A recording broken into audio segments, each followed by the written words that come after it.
on se retrouve dans une vidéo un peu différente d'habitude. C'est une vidéo improvisée, je n'ai rien noté mais j'ai mes idées en tête. En fait, je voulais vraiment vous parler d'un sujet qui me tient particulièrement à cœur et qu'on voit un peu en ce moment sur YouTube, notamment grâce à Marie de Enjoy Phoenix ou de Alison de Ali Fantasy qui ont évoqué pour l'une les images que renvoie la société de la femme qui font un peu complexer les jeunes filles et pour l'autre le maquillage qui devient totalement anxiogène et on ne se sent plus bien. Donc moi, en fait, je vais vous parler un peu de plusieurs trucs. En gros, j'ai remarqué effectivement, et moi ça me le fait de plus en plus, comme disait Marie, qu'elle complexe en voyant des photos sur Instagram de meufs post-bad, donc ces filles hyper bien maquillées, hyper bien sapées, qui ont des corps de rêve, des vies de rêve.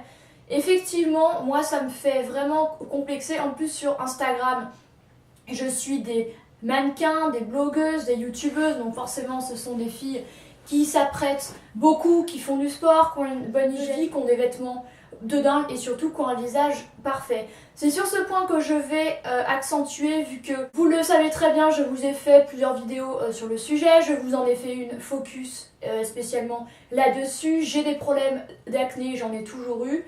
Pour moi, c'est, je pense, un de mes plus gros complexes dans la vie, à bientôt 22 ans, d'avoir encore une acné d'enfant, enfin d'ado de 16-17 ans. C'est un truc qui me fait vraiment souffrir. Là par exemple pour cette vidéo, comme pour toutes les vidéos de ma chaîne, je me maquille avec soin pour qu'en vidéo on ne puisse rien voir. Je me maquille bien aussi dans la vie pour qu'on ne puisse rien voir. Donc j'accentue surtout sur le teint, vu que c'est la chose qui me fait le plus complexer chez moi. Je n'ai pas du tout envie qu'on voit mes imperfections et le fait que j'ai une peau pourrie, comme je le dis. Et du coup, pour moi, de voir des filles sans aucun défaut sur Instagram, bien sûr que je me sens encore plus comme une merde.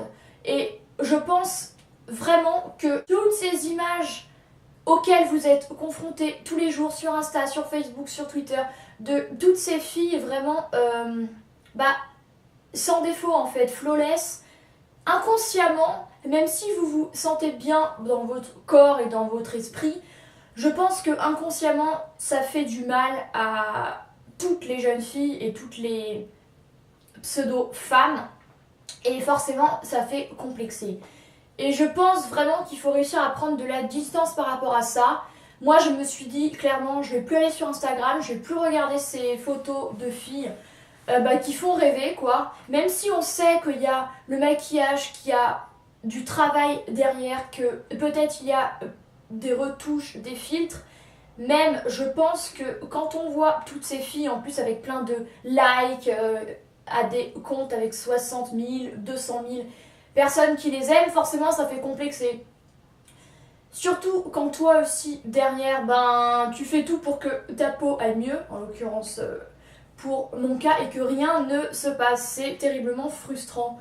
Et à cause de toutes ces filles, je parle un peu des blogueuses américaines, mais aussi des françaises, je ne vais nommer personne parce que c'est pas le but, mais à cause de toutes ces mannequins aussi, type Gigi, Kendall, Bella et tout, qui sont soit plus jeunes que moi pour Bella Hadid, ou soit mon âge pour Gigi et Kendall, et j'ai l'impression qu'elles sont vachement plus vieilles, enfin elles font bien plus âgées, bien plus matures que moi, et quand je me dis qu'elles ont mon âge, ça me fait vraiment complexer parce que je les vois, elles sont épanouies, elles sont super belles, elles sont super bien foutues. Alors je ne suis pas du tout jalouse de leur corps, parce que certes je mesure 1m63, mais au niveau de la morphologie, je suis aussi mince qu'elles. Ça c'est un truc, voilà, c'est un des seuls trucs bien que j'ai hérité, on va dire, mais je complexe en fait sur plusieurs choses en les voyant elles, évidemment sur le visage. Soi-disant Kendall a eu des problèmes d'acné, et meuf, tu t'en es très bien sortie. Donne-moi le nom de ton dermato s'il te plaît. Elle n'a aucune tache sur le visage, même quand elle est démaquillée elle est parfaite, et du coup j'ai vraiment du mal à me retrouver dans des filles comme ça. Pour moi ce ne sont pas des filles de la vraie vie. Gigi avec ses seins énormes alors que j'en ai 10 fois moins. Enfin, Voilà, et quant à les complexes qui pour moi sont la peau et la poitrine aussi, bien que ça aille mieux, j'ai également toujours été complexée par ma poitrine parce que j'en ai pas assez. Quand je vois toutes ces filles qui en ont beaucoup plus que moi, forcément ça fait... bah c'est pas cool en fait. Tu te sens vraiment mal. Et le truc c'est que je me suis dit, je vais arrêter de regarder tous les Instagram de ces filles qui vendent du rêve, c'est pas vraiment la vraie vie, c'est juste un pourcentage très faible de filles dans le monde qui sont super belles et tout, c'est pas vraiment la norme. Mais c'est quand même dur de prendre du recul par rapport à ça.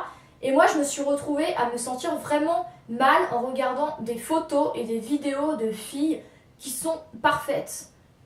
Genre qui se maquillent alors qu'elles ont déjà un visage parfait. Je comprends pas trop le but en fait. Kylie Jenner, par exemple, je vais donner son exemple, bien que je vous arrête tout de suite. Je ne suis pas jalouse d'elle du tout, je la trouve immonde. Peut-être que de visage elle est hyper flawless, mais elle se met 10 couches de make-up alors qu'elle a une très belle peau, donc je comprends pas trop. Elle a les lèvres toutes refaites, franchement, elle ne ressemble à rien. Elle, c'est typiquement le genre de personne dont je ne serais jamais jalouse. Mais quand on voit toutes ces filles avec leur corps parfait et leur peau parfaite, moi c'est vraiment quelque chose qui me fait me sentir mal, voilà. Et comme le disait Alison, le maquillage permet de trouver cette confiance en soi. Et c'est effectivement le cas chez moi, vu que quand je ne me maquille pas, bah, je me sens comme une merde en fait. Déjà, je n'ose pas me regarder dans le miroir parce que je vois encore tous ces boutons, toutes ces cicatrices qui sont là alors qu'elles n'ont pas lieu d'être, surtout que j'ai fait le traitement Roaccutane et que je ne suis censée plus rien avoir. J'ai une amie qui l'a fait, qui a une peau nickel, qui maintenant est mannequin. Et quand je regarde ces photos, j'ai vraiment envie de pleurer et je me dis vraiment que le monde est injuste. Parce que certes, je n'ai pas de cancer, de maladie, comme me diraient certaines personnes un peu déplacées, parce que ce n'est pas du tout comparable, mais simplement je me dis que c'est quand même complètement injuste parce que elle a la belle vie, elle se sent bien dans son corps, dans sa tête, et moi non, parce que j'ai toujours les mêmes problèmes qu'il y a des années et ça ne change rien. Alors heureusement que le maquillage existe parce que sinon je resterais cloîtrée chez moi à pleurer sur mon sort.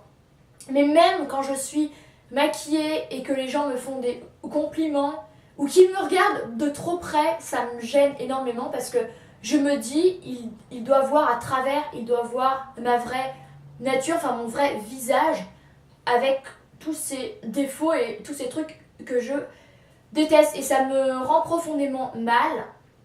Et même les jours où je suis maquillée comme aujourd'hui, où j'ai bien appliqué mon fond de teint de partout pour qu'on ne voit rien, pour avoir un teint uniforme et joli, un tant soit peu, et ben moi je sais ce qu'il y a en dessous et clairement je n'arrive pas à avoir en fait cette confiance en soi quand je sais qu'il y a des filles, souvent c'est des stars auxquelles je pense qui est complètement con, qui au naturel sont quand même belles. Et là je prends les exemples des mannequins type Sarah Sampaio, Taylor Hill, Gigi, Kendall. Parce qu'en plus il y en a dans le lot qui ont mon âge ou qui sont plus jeunes et qui n'ont jamais eu de problème de peau. Alors peut-être qu'elles en ont eu d'autres, mais elles ont bien de la chance parce que les problèmes de peau c'est quelque chose qui te ruine ta confiance en soi. Et honnêtement je pense que le pire c'est quand les gens autour de toi disent ah mais non t'as rien. Ça honnêtement je pense que c'est le pire parce que certes si on regarde le maquillage peut-être qu'on ne voit rien, ça veut dire qu'on a fait du bon boulot, c'est cool, mais nous on sait ce qu'il y a en dessous et du coup on n'arrive pas totalement à croire ces personnes quand elles vous disent qu'on ne voit rien et qu'on est jolie. Même quand mon copain me dit que je suis jolie, j'ai du mal, enfin je sais qu'il le pense sinon il ne serait pas avec moi, mais j'ai du mal à le croire en fait. Parce que moi, je me sens pas jolie. Du coup, des fois je lui dis merci, des fois je lui dis rien et il se vexe et il s'énerve. Alors je peux comprendre, mais moi aussi, je veux dire, il peut essayer de se mettre à ma place. Je pense que les gens peuvent essayer de se mettre à votre place et imaginer ce que c'est que cette souffrance de toujours se voir avec des boutons, avec des cicatrices, de tout faire pour que votre confiance en soi augmente un peu grâce à des soins, à des produits, à des traitements et que rien ne se passe et que votre peau fasse un peu le yo-yo, parce qu'un coup c'est mieux, un coup c'est moins bien, c'est ce que ça me fait à moi. Là ça allait un peu mieux, là ça reva moins bien. C'est tout le temps comme ça, donc au bout d'un moment on a envie d'en finir. Je ne parle pas de définitivement, hein, bien sûr, et que ça disparaisse. Donc là, tout de suite, maintenant je reprends un traitement, c'est la Tolexine, mais c'est pas efficace, et je pense fortement reprendre Roaccutane. Et même si ça va me gâcher toute mon année, parce que c'est un traitement hyper difficile, mais honnêtement, on en arrive à un point où on ne voit plus d'autres solutions. Et où on envisage les solutions les plus extrêmes. Et c'est pour ça que c'est assez dur de voir toutes ces filles qui... On a l'impression que pour elles c'est inné d'être jolie, d'être stylée et tout. Et ouais, c'est profondément humiliant pour soi en fait. Quand nous on fait tous ces efforts, on n'ose pas se montrer démaquillée à personne. Et je pense que le pire c'est quand les gens aussi, enfin quand mon copain en l'occurrence, me dit ah mais non mais t'as pas de cicatrices. Non mais enfin, dans tous les miroirs dans lesquels je me regarde, je vois des taches rouges, je les invente peut-être, c'est dans ma tête. Je sais pas quoi vous dire d'autre, c'est une vidéo un peu totalement improvisée, mais je voulais vraiment partager ce mal-être avec vous de toutes ces images dont on est bombardé tous les jours avec les sites, avec les blogs, avec YouTube, avec les photos de toutes ces filles si lisses, si parfaites. Et nous, à côté, forcément, on ne se sent pas forcément bien. Et honnêtement, il faut vraiment que je trouve une solution pour arrêter de complexer. À chaque fois que je vois une fille qui est parfaite, voilà. Je pense que déjà pour s'accepter soi et pour avoir confiance en soi, faut tout faire pour régler les choses qui nous complexent. Moi, clairement, c'est ma peau et je ferai tout pour que ça passe parce que je n'arrive pas à être complètement épanouie et heureuse quand je me sens moche. Forcément, je pense que si vous avez les mêmes problèmes que moi, je pense que vous comprendrez très bien de quoi je parle. Bien sûr, comme je le disais, je n'ai pas de cancer ou quoi, mais je veux dire, on a chacun ses problèmes à notre échelle. Donc effectivement, on ne peut pas comprendre les gros problèmes type cancer, leucémie et trucs du style. Mais je pense que ouais, on a chacun nos problèmes. Et les gens n'ont pas à dire ça c'est de la merde, ça va passer, il y a plus grave, parce que c'est totalement nul de dire il y a plus grave. Il ne faut vraiment pas diminuer cette souffrance en fait, parce que sinon tu te sens encore plus mal. Et moi je me suis retrouvée à culpabiliser du fait de me trouver moche et du fait de me dire il y a pire. Bien sûr qu'il y a pire, mais il y a toujours mieux. Moi je suis obligée de me couvrir la tête de fond de teint parce que je ne supporte pas mon visage. J'ai honte, déjà pour moi je me trouve affreuse. J'ai pas envie que les gens voient ça. Je pense qu'on est vraiment dans une société où le paraître est primordial.